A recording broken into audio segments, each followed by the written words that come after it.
कश्मीर हमारे हाथ से जा चुका है, जम्मू जाने की कगार पे है।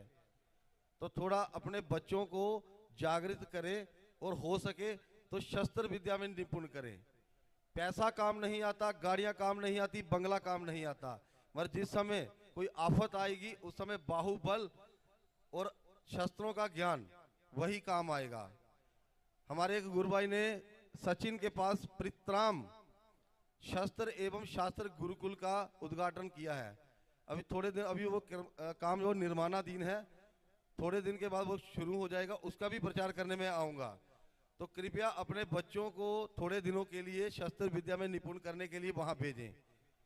तो ये बात हिंदी में तो मैंने बता दी, तो थोड़ा ये विनोद भाई से अनुरोध करूँगा कि इनको थोड़ा गुजराती में भी आप समझा दें तो अच्छा असर पड़ेगा, क्योंकि कई लोग गुजराती हिंदी नहीं समझते ना।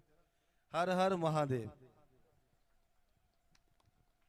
स्वामी जी ने क्या कहा, बच्चों को शस्त्र और शास्त्र दोनों की जरूरत है, क्योंकि रक्षण के लिए शस्त्र की जरूरत रहती है।